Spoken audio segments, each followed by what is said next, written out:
Au nom du Père, du Fils et du Saint-Esprit. Amen. Que la grâce de notre Seigneur Jésus-Christ, l'amour de Dieu le Père et la communion de l'Esprit Saint soient toujours avec nous, chers abonnés, sur vous qui pour la première fois regardez cette chaîne. Si vous y êtes, ce n'est pas un hasard. C'est le Saint-Esprit, mon ami intime et personnel, qui vous y a conduit. Fais-vous, qui ririez-vous? Dieu veut vous bénir. Je vous invite simplement à lui ouvrir votre cœur. Dieu veut vous faire expérimenter sa puissance. Il veut manifester sa gloire au travers de votre vie par la puissance de l'Esprit Saint au nom de Jésus. C'est pourquoi il vous a conduit rapidement, expressément sur cette chaîne. Disposez votre cœur et vous allez maintenant commencer à l'expérimenter au nom de Jésus. Si vous aimez la parole de Dieu comme moi, merci de vous abonner, d'appuyer sur le pouce levé, de partager cet enseignement. Que Dieu vous bénisse in the name of Jesus Christ. Amen. Dernier virage dangereux avec the word of God. La parole de Dieu. Notre berger est sérieux là. Là, on plaisante plus. Le cours est en train de finir. Enseignement, démonstration. On n'a pas le temps à perdre. Permettez que je prenne quelques minutes pour dire merci à Dieu. Vous allez comprendre pourquoi. Je m'excuse auprès de toutes ces personnes que ma figure dérange un peu. Avant d'entrer dans le jeûne, j'ai dit au Seigneur, rien ne va me toucher. Je suis à toi totalement. Fais-moi ce que tu veux. Donc je m'excuse. Après le carême, je vais me couper les cheveux, me coiffer. Si ça vous dérange, veuillez m'en excuser sincèrement. J'ai déjà dit merci à toutes ces personnes qui nous ont fait parvenir des emails, des messages pour témoigner de leur soutien à notre sœur veuve de la quarantaine qui se trouve en Afrique centrale, précisément au Cameroun. Je voudrais dire merci à Dieu pour la vie d'une personne que j'appelle affectueusement ma sœur Maya, qui, touchée par le témoignage, nous a fait parvenir un don financier pour notre jeune sœur veuve qui se trouve au Cameroun. Ma sœur, de là où tu es, que Dieu te bénisse. Que Dieu bénisse tes mains, qu'il bénisse ton âme, qu'il bénisse ta vie. Tu es une personne au bon cœur et de charité inégalable, inestimable. Que Dieu te donne de ne jamais manquer de quelque chose dans ta vie. Que ton portefeuille ne puisse plus jamais se fermer au nom de Jésus par la quantité de billets que le Seigneur te donne. Sache que ton don a touché le cœur de cette jeune dame veuve. Nous lui avons fait parvenir ton don. Elle a été touchée au plus profond d'elle, car elle ne s'y attendait pas. Elle te témoigne de sa reconnaissance infinie. Je m'excuse, j'ai voulu prendre Dieu à témoin et les abonnés à témoin de ce que cette jeune dame veuve, après avoir écouté nos enseignements, s'est attachée à la parole, a décidé au dernier virage de veiller la nuit. Et Dieu a commencé à lui témoigner de son amour, de sa compassion. Que Dieu te bénisse, ma sœur Maya, et ma sœur qui se trouve au Cameroun, que Dieu te bénisse. Ce n'est que le début. Tu verras par toi-même la puissance de la parole de Dieu. Et tu comprendras pourquoi chaque fois j'embrasse la parole de Dieu, je ne m'en sépare plus. Je sais ce qu'elle m'apporte. Que la gloire te soit rendue éternelle pour ton amour à l'égard de toutes ces personnes qui souffrent, en particulier de l'orphelin de la veuve. Je voudrais dire merci aussi à Dieu encore pour la énième fois. Psaume 116, verset 12. Comment rendrai-je au Seigneur tout le bien qu'il m'a fait? Alléluia. Une personne. Vous avez les gens qui travaillent dans les finances, qui ont des hauts rangs, procureurs, diplomates exceptionnels, je sais pas, la primature. Parfois, ils pensent qu'ils sont trop bien, quoi. Ils négligent Dieu, ils négligent le Saint-Esprit, mon ami intime et personnel. Une personne a écouté l'enseignement dans lequel je disais, je vous invite à demander à Dieu qu'est-ce qu'il a prévu pour vous, car rien ne peut vous être attribué ou accordé au-delà de ce qui vous est attribué dans les cieux, ou réservé dans les cieux. Cette personne était à son lieu de travail. À 9h, écouter cet enseignement. Dès que je dis commencez à demander à Dieu qu'est-ce qu'il a prévu pour vous, cette personne a profité en même temps de ma phrase pour dire à l'Esprit de Dieu, qu'est-ce que tu as prévu pour moi? Le Saint-Esprit ne s'est pas fait prier. Je dis, il est tellement pressé d'agir, le Saint-Esprit. Dieu est tellement pressé de nous bénir que cette personne a expérimenté la puissance de l'Esprit Saint. Le Saint-Esprit lui a répondu automatiquement et a commencé à lui détailler sa vie. Le Saint-Esprit l'a immobilisé, était avec elle de 9h jusqu'à 17h. pour lui témoigner de l'amour de Dieu. Ouais. Elle n'en revenait pas. Elle travaille là où il y a les finances, là où l'argent circule. Pour vous dire quoi? Dieu est fidèle à celui qui lui est fidèle. Elle s'est attachée à la parole de cette personne. Elle a expérimenté la puissance de l'Esprit Saint jusqu'au travail, le Saint-Esprit. En écoutant simplement un enseignement du frère Ange-Marie, il agit. Automatiquement, puis elle a demandé à Dieu, où tu m'attends? Il lui a dit, je t'attends dans tel endroit. Précis, clair, net. C'est mon ami personnel et intime. J'aime trop mon ami quand il fait ça. Je suis fier d'avoir un ami comme ça. Fais-vous qui rêve. Yes.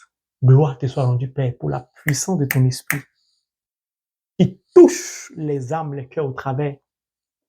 Pas de nos enseignements, mais de ta parole que nous prêchons. Car c'est ta parole qui agit. Que ton nom soit béni, Père. Revenons au sujet. Vous dites, c'est sérieux la parole de Dieu, c'est pas de la plaisanterie. Nous allons prendre le livre de Luc, chapitre 10, verset 19 au verset 20, qui dit, je cite, voici, je vous ai donné le pouvoir de marcher sur les serpents et les scorpions et sur toute la puissance de l'ennemi, et rien ne pourra vous nuire. Cependant, ne vous réjouissez pas de ce que les esprits vous sont soumis, mais réjouissez-vous de ce que vos noms sont inscrits dans les cieux.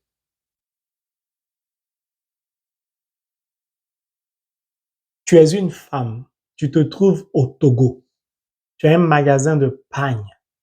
Ton magasin marchait très bien. Depuis un certain moment, tu constates que ton magasin ne marche plus. Tu te poses des questions.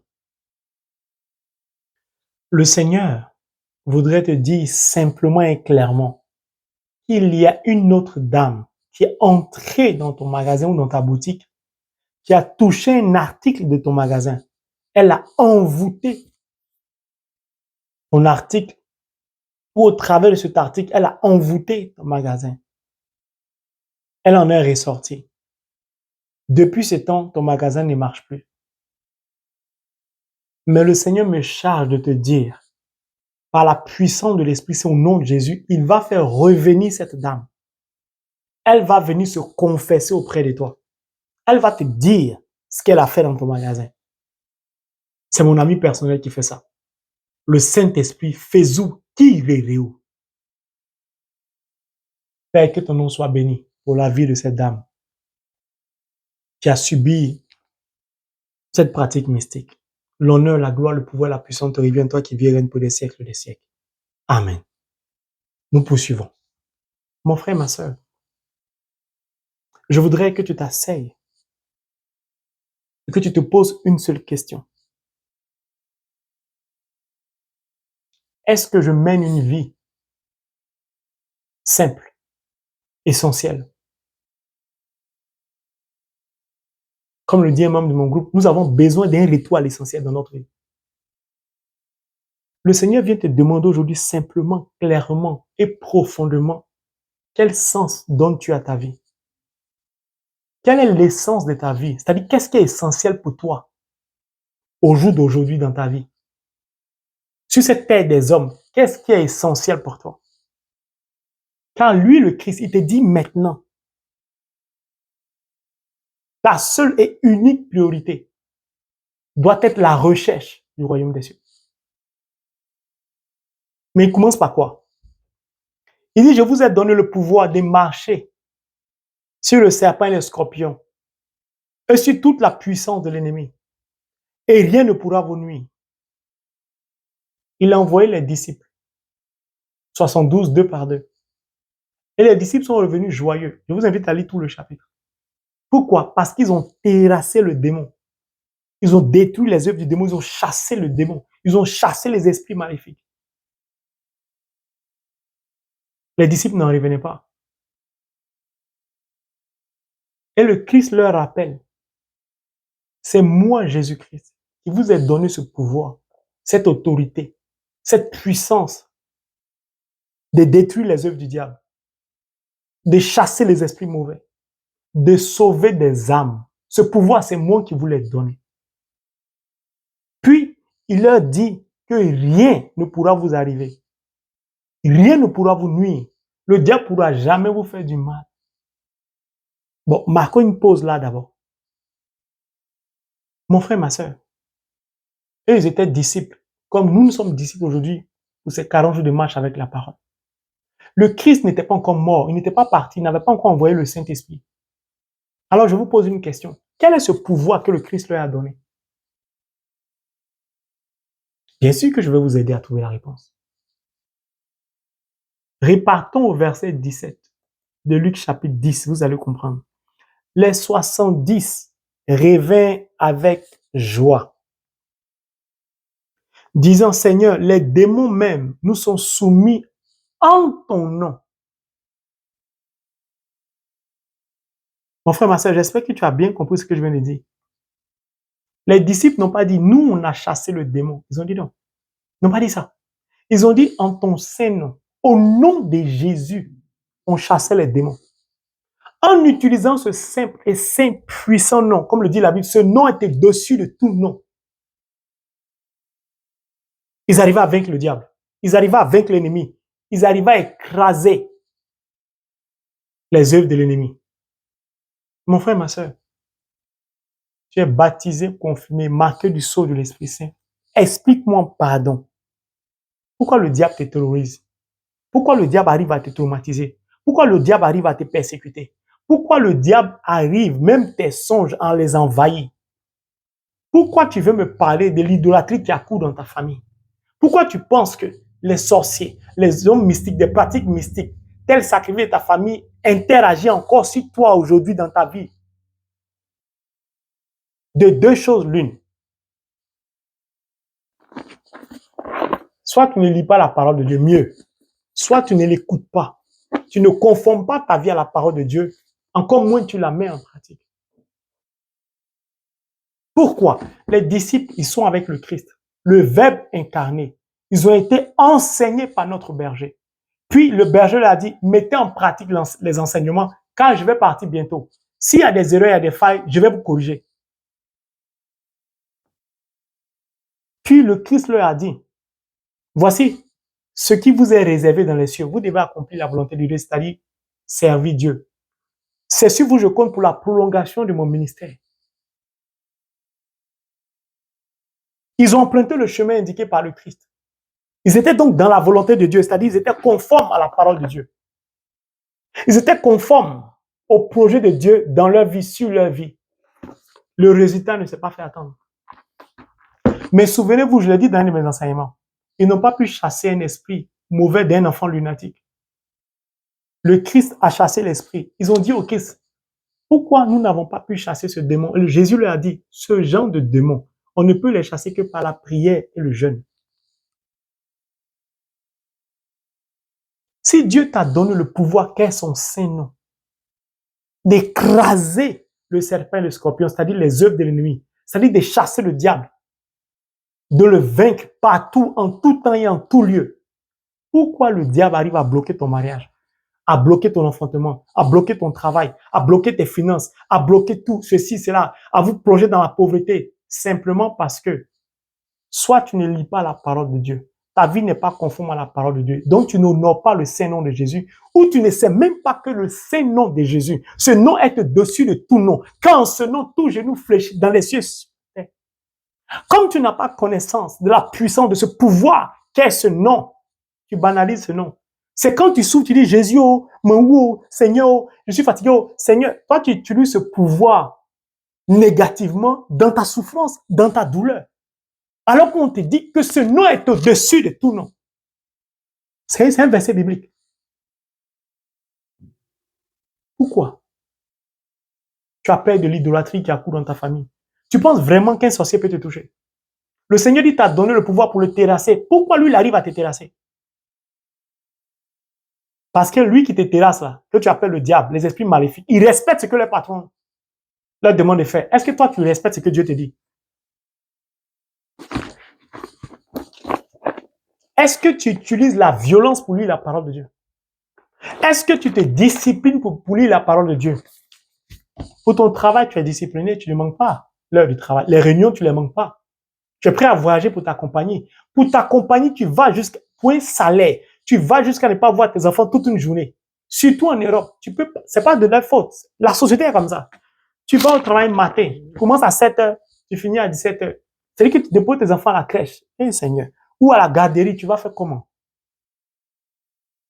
des enfants que tu ne vois même pas grandir. Tu passes moins de temps avec eux en une journée à cause de quoi? À cause d'un salaire. Ce salaire-là, tu seras dépendant de ce salaire. Tant que tu ne l'as pas, tu ne peux rien faire. C'est pourquoi certaines personnes perdent leur travail, ils perdent la foi, ils perdent la tête. Moi, je ne cherche plus à être esclave de quelqu'un. Jamais, plus jamais. Quelle que soit la fortune que Dieu va me donner, il sait très bien que je veux le sexe. C'est là que je trouve ma joie. Vous voulez que je parte où? Puis, rien ne pourra m'arriver. Rien ne pourra me nuire. Dieu nous donne une certitude à nous les baptisés. Pardonnez, expliquez-moi. Pourquoi un baptisé peut être torturé par un esprit mauvais? C'est parce que tu pêches. C'est parce que tu vas chez les voyants, les médiums. C'est parce que ton cœur n'est pas bon. Vous savez, je sais Dieu il y a longtemps. Parfois, le Saint-Esprit m'exprime sa douleur, comment on se fout de lui, comment on le maltraite, comment on le méprise. Parfois, j'ai tellement mal que je me dis, qu'est-ce que Dieu doit ressentir donc? Certaines personnes ont des intentions, ou bien parlent à Dieu, ou imposent même leur volonté à Dieu, vont jusqu'à vouloir obliger Dieu à se soumettre à eux. En tout cas, Seigneur, si tu me sors de cette situation, tu me prouves que tu es avec moi, je ne te quitterai plus jamais. Qui vous a dit qu'on peut conditionner Dieu? Attends, est-ce que Dieu est ton camarade? Son nom simplement, Jésus-Christ de Nazareth, c'est un pouvoir qui te permet de détruire le diable. Et c'est à ce monsieur, saint, respectable, respectueux, c'est à lui tu parles comme ça. Seigneur, en tout cas, si tu fais ça pour moi, je saurai que tu es là. Seigneur, en tout cas, si tu me guéris, je vais témoigner de ton nom. Tu crois qu'il a besoin de toi pour manifester sa royauté? Non. Seigneur, donne-moi de vivre ton amour. Seigneur, donne-moi d'accomplir ta volonté. Seigneur, donne-moi de manifester ta volonté. Seigneur, donne-moi d'avoir une expérience profonde avec toi. Seigneur, donne-moi de connaître les désirs de ton cœur. Seigneur, donne-moi d'appliquer les désirs de ton cœur. Seigneur, apprends-moi à marcher conformément à ta parole. Seigneur, donne-moi de t'honorer de par la sainteté de ma vie. Que le niveau de consécration de ma vie soit à la hauteur de la parole que je lis au nom de Jésus. Ça, c'est une prière. Seigneur, donne-moi l'argent. Seigneur, donne-moi sa mariage. Seigneur, donne-moi tout ça est un acquis. Puis il te dit, pardon, reviens à l'essentiel de ta vie. Pourquoi? Il dit quoi après aux disciples? Il dit, cependant, ne vous réjouissez pas de ce que les esprits vous sont soumis. La vie spirituelle, ce n'est pas dominer le diable, ce n'est pas détruire les œuvres de l'ennemi, ce n'est pas sortir de l'idolâtrie, ce n'est pas être délivré, ce n'est pas avoir le pouvoir de décanter toutes sortes de situations, ce n'est pas d'appeler à l'existence ce qui existe, ce n'est pas d'avoir les biens matériels, ce n'est pas ça l'essentiel de notre vie. Tout ça, c'est un acquis. C'est son Saint-Nom seul qui peut produire tout ça. Mais dis, si tu obtiens tout ça, les finances, le mariage, le travail, la porte, tout ce que tu veux, faut pas te réjouir.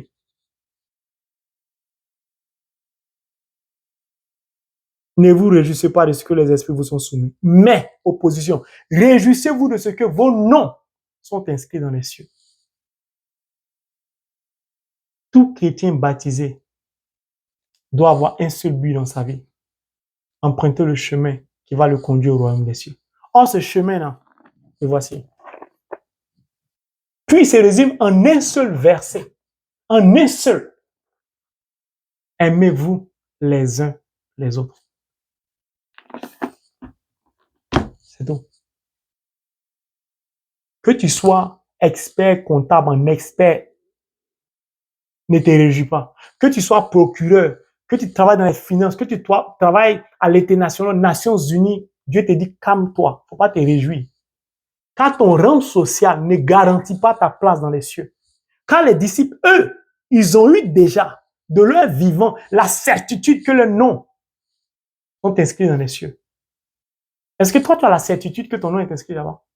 Mais pourquoi eux, ils ont eu la certitude? Parce que ils ont commencé simplement à pratiquer la parole de Dieu, c'est-à-dire à servir Dieu, à prêcher, à délivrer des âmes, à sauver des âmes. Pourquoi tu as du mal à dire à Dieu, donne-moi la puissance de ton esprit afin qu'au travers de mon travail, tu sois glorifié. Donne-moi d'accomplir ma mission sur cette terre au travers de mon travail. Je donne un exemple. tu travailles dans les finances, tu es immensement riche, tu as beaucoup d'argent, beaucoup d'épargne. Dis au Seigneur, donne-moi de pouvoir te glorifier au travers de mes finances. Donne-moi l'esprit qui va me conduire à être charitable, à soutenir ton œuvre, à soutenir le prolongement de ton ministère.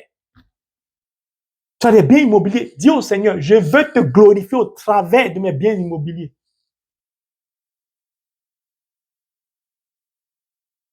Mais au lieu de créer une société immobilière, tu prends l'argent des gens, tu fuis. En Europe, il y en a plein. Des promoteurs immobiliers, Marseille, malhonnêtes. Tu es médecin, dis pareil. Tu es plombier, tu es couturier, dis pareil. Mais non. Seigneur, ma situation est difficile. Seigneur, on dit que c'est un pouvoir que tu as. Ce pouvoir doit t'emmener à déclarer des paroles pour que toute situation bloquée soit débloquée au nom de Jésus. C'est tout. C'est un pouvoir qui te permet de passer de l'état de la maladie à la guérison. Mais pour pouvoir jouir de ce pouvoir, il faut pouvoir servir le Christ. Servir le Christ n'est pas seulement prêcher la parole de Dieu. C'est être capable d'utiliser sa connaissance. Je vous ai déjà donné le témoignage. Vous pouvez regarder sur YouTube. Un vice-président je sais pas, un directeur, un patron de Yahoo France. Il a rendu sa démission quand il a fait la rencontre avec le Christ. Il a utilisé sa connaissance pour créer un site pour s'occuper des pauvres. Il a renoncé à la fortune. Toi, peut-être, tu es directeur de banque ou tu es, je sais pas mon premier ministre. Tu peux accepter de démissionner de ton poste de premier ministre pour aller servir Dieu, pour t'occuper des pauvres. Lui, il n'est pas allé prêcher. Il a mis sa connaissance pour aider les pauvres. La vraie charité. Il a la certitude que son nom est inscrit dans le royaume des cieux. Pourquoi? Il manifeste le verset le plus important dans la Bible. Aimez-vous les uns les autres. Mais toi, tu t'acharnes à détruire la vie de l'autre. L'orgueil. Même quand tu parles au prêtre ou au serviteur de Dieu, au servant de Dieu, tu as un teint hautain ou une arrogance. Ah, mais moi, franchement, je veux que Dieu fasse pour moi. Dieu est ton camarade. Regarde, Moïse se voilait la face. Et toi, tu parles à Dieu, tu te comportes comme Marthe, au lieu de te comporter comme Marie. Et Marthe se tient devant la face de Jésus. Si tu avais été là, mon frère, Jésus qui était devant elle, Marie va se jeter à même le sol. Elle va répéter la même phrase. Jésus va réagir. Mon frère, ma soeur, je viens t'inviter aujourd'hui à l'essence ou à l'essentiel de ta vie. Qu'est-ce qui est essentiel pour toi? C'est d'accumuler des vêtements de marque. C'est de chercher à augmenter le montant de ton compte d'épargne. C'est de chercher à renflouer ton compte d'épargne. C'est de chercher à construire partout dans le pays où tu te trouves. C'est quoi le sens de ta vie?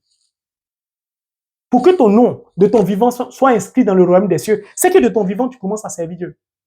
Tu commences à mettre en pratique la parole de Dieu. Tu commences à exercer ce pourquoi tu es venu sur la terre. Pour cela, il faut que tu acceptes de demander à Dieu, qu'est-ce que tu as prévu pour moi? Pour que Dieu te réponde, hein, la Bible a dit, l'enseignement vient. On doit emmener Dieu à l'écouter. Or, pour emmener Dieu à nous écouter, on doit être conforme à sa volonté, c'est-à-dire à sa parole. Mon frère, ma soeur, il est temps que tu reviennes à l'essentiel de la vie. Que tu mènes une vie de détachement. Tu perds ton travail, tu ne vas pas perdre ta joie. Des gens sont malheureux pour un rien. Les gens sont tristes pour un rien. Des chrétiens baptisés, confirmés, qui vont chanter qu'ils ont l'amour de Dieu, ils aiment Dieu, mais qui sont tout le temps tristes, comme si le visage de Dieu est toujours serré. Si notre Dieu est un Dieu triste, est un Dieu même malheureux. Non.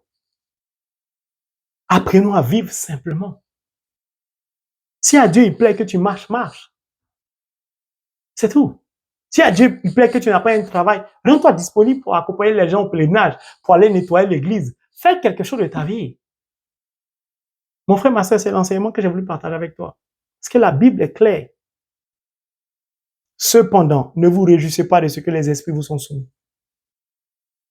Il y a des gens qui cherchent des dons spirituels pour se réjouir, pour dire j'ai chassé le démon, j'ai opéré tel miracle. Dieu dit ce n'est pas important. Ou du moins, ça ne doit pas être ta priorité absolue. C'est comment tu vis ta foi.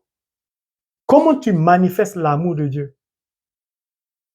Ce que ma soeur Maya a fait, si elle n'est pas remplie d'amour, elle ne peut pas donner de l'argent à une personne qu'elle n'a jamais vue, qu'elle ne connaît pas.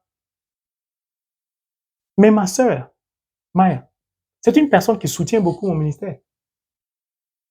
Elle est régulière dans l'offrande. Mais c'est une personne d'une simplicité, mais la vie lui sourit tout le temps. C'est-à-dire Dieu la bénit tout le temps. C'est une personne exceptionnelle. Ce n'est pas parce qu'elle est différente de toi, c'est parce qu'elle a ouvert son cœur à l'amour de Dieu. C'est-à-dire à l'amour de son prochain, c'est tout. Mon frère, ma soeur, l'amour est la clé qui ouvre la porte du royaume des cieux. Alors dépose ton orgueil, la rancœur, la rancune. Des gens qui s'auto-flagellent, arrêtez de vous auto-flageller. Dieu vous aime tel que vous êtes. Il vous demande simplement de vous abandonner à lui pour qu'il vous bénisse.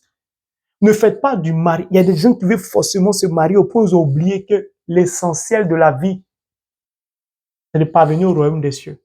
Au royaume des cieux, on n'y rentre pas avec son immeuble, avec son compte bancaire, avec son chéquier, avec son sacrement du mariage, avec ses enfants, avec ses terrains. Des gens ont de nombreux terrains. Ils ont du mal à dire à Dieu, donne-moi au travers de mes terrains de pouvoir te glorifier, de pouvoir accomplir ta volonté. Tellement, nous sommes quasiment tous esclaves d'un bien matériel. Ça s'appelle l'idolâtrie. Il y a des gens qui font du sacrement du mariage l'idolâtrie. Il y a des gens qui font, je sais pas, de l'enfantement l'idolâtrie. Il y a des gens qui font de leur terrain l'idolâtrie. Il y a des gens qui font de leur compte bancaire. Chaque fois, ils doivent consulter leur compte bancaire pour savoir combien ils ont. C'est de l'idolâtrie. Non. Est-ce que tous les jours, tu peux consulter pour voir si le Saint-Esprit est là? Tu peux consulter pour voir les messages que le Saint-Esprit t'a envoyés. Tu peux consulter ton email pour savoir ce que le Saint-Esprit te demande de faire. Est-ce que tu peux demander au Saint-Esprit s'il va bien? Est-ce que tu peux demander au Saint-Esprit s'il est content, s'il a bien dormi? Est-ce que tu peux dire au Saint-Esprit, qu'est-ce que je dois faire pour toi cette journée pour que tu sois heureux? Tu peux lui dire ça? Est-ce que tu peux lui dire ça? Non pas pour une semaine, mais tout le restant de ta vie sur cette terre. Est-ce que tu peux dire ça à Dieu que je t'aime tout le temps? D'un amour vrai? Est-ce que tu peux prouver à Dieu ton amour pour lui? La colère ne conduit pas au paradis. L'impulsivité, parler mal, tout ça ne nous mène pas au royaume des cieux. Là-bas, tu vas parler mal à qui? Là-bas, tu vas être orgueilleux ou orgueilleux sur qui? Là-bas, tu vas mépriser qui? Là-bas, il n'y a pas de masters, il n'y a pas de doctorats.